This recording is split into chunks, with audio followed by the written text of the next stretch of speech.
If this scenario was real, if the world collapsed tomorrow, would we be any different?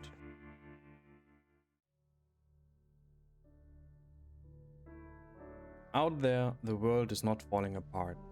It already has. Not in one big moment, not in a way you can point at.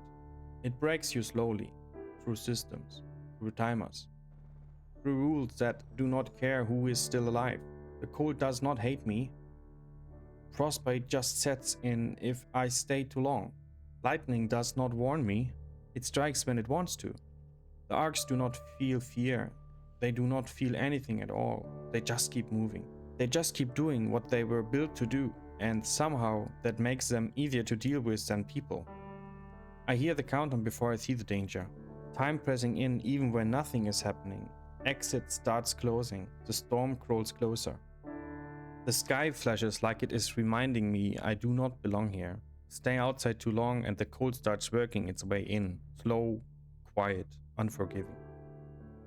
Everything in this world is designed to push me forward, to rush me, to force bad decisions.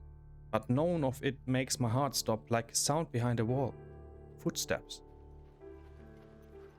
Another raider.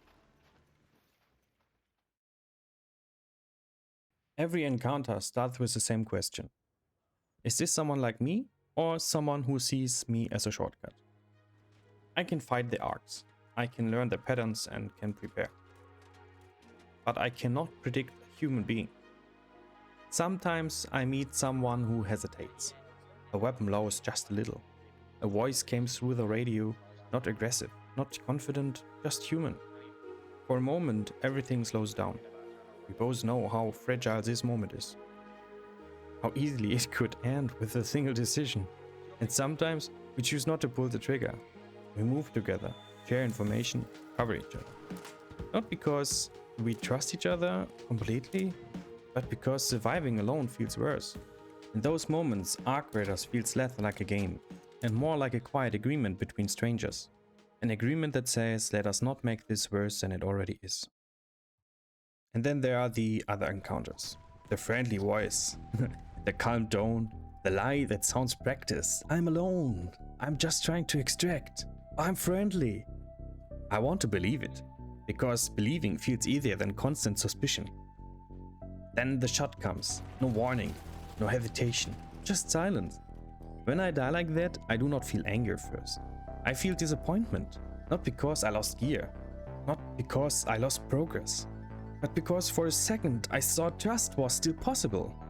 After enough encounters like that, something changes. Not suddenly, not dramatically. It's quieter than that. I stop answering voices. I stop waiting for intentions to become clear. I start assuming. And that scares me more than dying. Because now I am not reacting anymore. I am preemptive. I am becoming what I'm afraid of. The world of Arc Raiders does not force me to be cruel.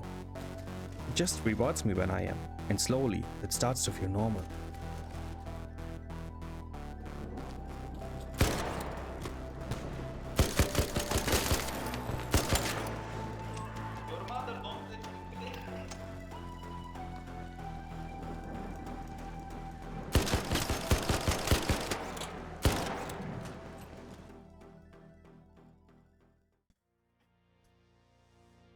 I think about the arcs a lot. They are predictable, cold, relentless, but honest. They never pretend to be friendly. They never fake weakness. They never offer cooperation. Humans do. And what makes Raider encounters so dangerous? Not the weapons, not the skill, the uncertainty. Sometimes I kill someone who would have helped me. I will never know. Sometimes I help someone who will later kill another Raider. I will never see the consequences. Every choice disappears into the storm, unrecorded, unpunished. And that is when the real question starts to form. What happens when there are no systems left? No rules, no reputation, no future consequences. Just hunger, cold, fear. If this scenario was real, if the world collapsed tomorrow, would we be any different? We like to believe laws make us good, that society holds us together, but maybe it just holds us back. Maybe most of us are only peaceful because we have never been tested properly. In Arc Raiders, the test is constant. You are tired, you are under pressure, you are losing resources, and suddenly morality feels expensive. Why do some raiders lie without hesitation? Why do they shoot even when they don't need to? Why do they humiliate others in a world where everyone is already losing? And why do others share loot? Why do they warn about danger instead of using it? Why do they choose cooperation when betrayal would be easier? Maybe the game does not create these behaviors. Maybe it reveals them. When the timer starts ticking faster, when the exit is about to close, when the storm is right behind you, there is no room for pretending. I feel myself changing every raid. I trust less, I react faster. I think in probabilities instead of people. Not because I want to, but because survival rewards it. Or at least this is what I tell myself.